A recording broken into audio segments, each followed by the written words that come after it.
ಮಾತೆತ್ತಿದ್ರೆ ಮಸೀದಿ, ರಾಮ ಮಂದಿರ, ಹಿಂದೂ, ಮುಸ್ಲಿಮ್ಮು. ನೋಡಿ, ಒಂದು ಕಾಲದಲ್ಲಿ ದಂಡೆತ್ತು ಬಂದ್ರು ರೀ, ಮುಸ್ಲಿಂ ರಾಜರು ಬಂದು, ಹಿಂದೂ ರಾಜರು ಬಂದರು.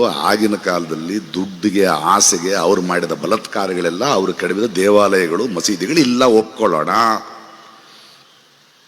20ನೇ ಶತಮಾನದಲ್ಲಿ ಭಾರತ ದೇಶದಲ್ಲಿ ಎಲ್ಲೆಲ್ಲೋ ಅಲ್ಲಲ್ಲಿ ಒಂದು ಮಸೀದಿನ ಅಗದ್ರೆ ಒಂದು ಮಂದಿರ ಸಿಗಬಹುದಪ್ಪ. ಅದನ್ನ ಅಗದ್ರೆ ಕೆಳಗೊಬ್ಬ ಬುದ್ಧ ಸಿಗ್ಬೋದಲ್ವಾ?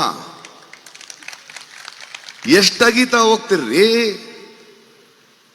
ಒಂದು ಅದ್ಭುತವಾದ, ಸುಂದರವಾದ, ಅಭಿವೃದ್ಧಿ ಹೊಂದಿರುವ ನಗರವನ್ನ ನೀವು ಅಗದ್ರೆ ಕೆಳಗೆ ಹರಪ್ಪ, ಮೊಹಂಜದಾರೋ ಸಿಗಬಹುದು. ವಾಪಸ್ ಹೋಗ್ತೀರಾ ಶಿಲಾಯುಗಕ್ಕೆ? ಏನು ಮಾಡ್ತಿದ್ದೀರಿ ನೀವು? ಎಲ್ಲದಕ್ಕೂ ಧರ್ಮ ಕೇಸರಿ. ಹಂಗಾದ್ರೆ ಹಸಿರು ಇಷ್ಟ ಇಲ್ವಾ? ತರಕಾರಿ ತಿನ್ನೋದು ನಿಲ್ಲಿಸ್ಬಿಡಿ ನೋಡೋಣ, ಸೊಪ್ಪು ತಿನ್ನೋದು ನಿಲ್ಲಿಸ್ಬಿಡಿ ನೋಡೋಣ. ಎಲ್ಲದಕ್ಕೂ ಧರ್ಮದ ಲೇಪನ ಮಾಡೋದು. ಪೆಟ್ರೋಲ್ ಅರಬ್ ದೇಶಗಳಲ್ಲಿದೆ, ಅದಕ್ಕೆ ಮುಸ್ಲಿಂ ಪೆಟ್ರೋಲ್ ಅಂತ ಹೇಳ್ಬಿಡಿ, ಎತ್ತಿನ ಗಾಡಿಲಿ ಓಡಾಡಿ ನೋಡೋಣ. ಓಡಾಡ್ತೀರಾ? ಎಲೆಕ್ಟ್ರಿಸಿಟಿ ಕಂಡಿಡ್ದವನೋ, ಒಂದು ರೋಗಕ್ಕೆ ಮದ್ದು ಕಂಡಿಡ್ದವನು ಯಾವನೋ ಅಮೆರಿಕಾದಲ್ಲಿ ಇರ್ತಾನೋ, ಅವನು ಲಂಡನ್ ನಲ್ಲಿ ಇರ್ತಾನೆ, ಅವನ ಧರ್ಮ ಬೇರೆ ಅಂತ ತಿಂದೆ ಸಾಯ್ತೀರಾ? ಯಾವಾಗ ಹೋಗ್ತೀರಿ ಮುಂದೆ? ಎಲ್ಲಿಗೆ ಹೋಗ್ತಿದ್ದೀರಿ? ಇವತ್ತು ಮಂದಿರ ಆಯ್ತು, ಇವತ್ತು ಭೂಗತ ಆದ, ನಾಳೆ ಜೈ ಶ್ರೀ ಕೃಷ್ಣ ಅಂತ ಶುರು ಮಾಡ್ತಾನೆ. ಇವನಿಗೆ ಬೇರೆ ಕೆಲಸ ಅಲ್ಲ. ಈ ಸಲ ಗೆದ್ರೆ ನಾಚಿಕೆ, ಮಾನ ಮರ್ಯಾದೆ ಯಾವುದಿರಲ್ಲ, ಇನ್ನೂ ಟೂ ಮಚ್ ಆಗ್ಬಿಡ್ತಾನೆ ಮನುಷ್ಯ. ನಿಲ್ಲಿಸ್ಬೇಕಾಗಿರೋದು ನಮ್ದು ಒಂದೇ ಭಾಷೆ, ಒಂದೇ ರಾಷ್ಟ್ರ. ಯಾಕೆ ಬೇಕು ಒಂದೇ ಭಾಷೆ ನಿಮಗೆ? ನಾನು ಕೇಳದ್ನಪ್ಪ, ನೀನು ನನ್ನನ್ನು ಹಿಂದಿ ಯಾಕೆ ಕಲಿಯಕ್ಕೆ ಹೇಳ್ತಿದೀಯ ಹೇಳೋ? ನನ್ನ ಕಷ್ಟನ ನಿನ್ನ ಭಾಷೆಯಲ್ಲಿ ಹೇಳಿದ್ರೆ ನಿನಗೆ ಅರ್ಥ ಆಗುತ್ತೆ ಅನ್ನೋದಕ್ಕ, ಅಥವಾ ನಿನ್ನ ಜುಮ್ಲಾಗಳನ್ನು ನಾನು ಅರ್ಥ ಮಾಡ್ಕೋಬೇಕು ಅನ್ನೋದಕ್ಕ? ಕ್ಲಿಯರ್ ಆಗಿ ಹೇಳು ನನಗೆ, ಯಾಕೆ ಒಂದು ಭಾಷೆ?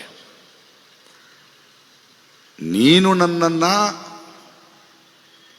ತಮಿಳೋ, ಕನ್ನಡನೋ, ಬೆಂಗಾಲಿನೋ, ತುಳುನಾಡಿನವ್ರನ್ನ ಹಿಂದಿ ಕಲಿಯಕ್ಕೆ ಹೇಳ್ತಿರೋದು ಇನ್ನೊಂದು ಭಾಷೆ ನನಗೆ ಕಲಿಯಕ್ಕಲ್ಲ. ನಿನಗೆ ಹಿಂದಿ ಮಾತ್ರ ಗೊತ್ತು, ಅದಕ್ಕೆ ನಿನ್ನ ಸಮಸ್ಯೆ ಅದು. ನಿನಗೆ ಹಿಂದಿ ಮಾತ್ರ ಗೊತ್ತು, ನನಗೆ ಹಿಂದಿನೂ ಗೊತ್ತು. ಆದ್ದರಿಂದ ನಿನ್ನದೆಲ್ಲ ನಡೆಯಲ್ಲ ನನ್ನ ಹತ್ರ. ಇವ್ರು ನೋಡಿ, ಇವರು ಹಿಂದೂ ರಾಷ್ಟ್ರ ಮಾಡ್ಲಿಕ್ಕೆ ಹೊರಟಿದ್ದಾರೆ. ಹಿಂದೂ ರಾಷ್ಟ್ರ ಮಾಡ್ಲಿಕ್ಕೆ ಇವರು ಮಂಗಗಳು ತಿರುಗ್ತಾ ಇದ್ದಾರೆ. ಹಿಂದೂ ರಾಷ್ಟ್ರ ಆದಮೇಲೆ ಅದು ಹಿಂದೂ ರಾಷ್ಟ್ರ ಆಗಿ ಮಾತ್ರ ಉಳಿಯಲ್ಲ.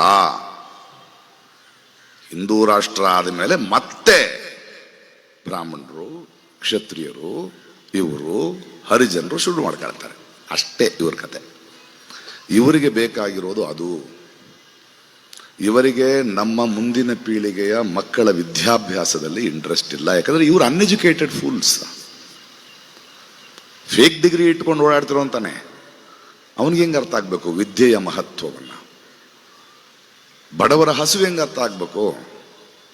ನಮ್ಮ ಸರ್ಕಾರಿ ದುಡ್ಡಲ್ಲಿ ತಾನೆ ಓಡಾಡ್ತಿರೋದು. ಅವ್ನು ಮಶ್ರೂಮ್ ತಿನ್ನೋದು ನಮ್ಮ ದುಡ್ಡಿನಲ್ಲಿ, ದಿನಕ್ಕೆ 5 ಕಾಸ್ಟ್ಯೂಮ್ ಚೇಂಜ್ ಮಾಡೋದು ನಮ್ಮ ದುಡ್ಡಿನಲ್ಲಿ, ಪ್ರಪಂಚ ಸುತ್ತೋದು ನಮ್ಮ ದುಡ್ಡಿನಲ್ಲಿ.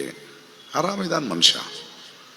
ನಾವು ಪ್ರಶ್ನಿಸಬೇಕಾಗಿದೆ, ಈ ಸಮಸ್ಯೆಗಳನ್ನು ಎತ್ತಿ ಎತ್ತಿ ಕೇಳಬೇಕಾಗಿದೆ. ಈಗ ಸುಮ್ಮನೆ ಇನ್ನು ಮಾತಾಡಿಕೊಂಡು ಕೂತ್ಕೊಂಡು ಅಭ್ಯಾಸ ಇಲ್ಲ.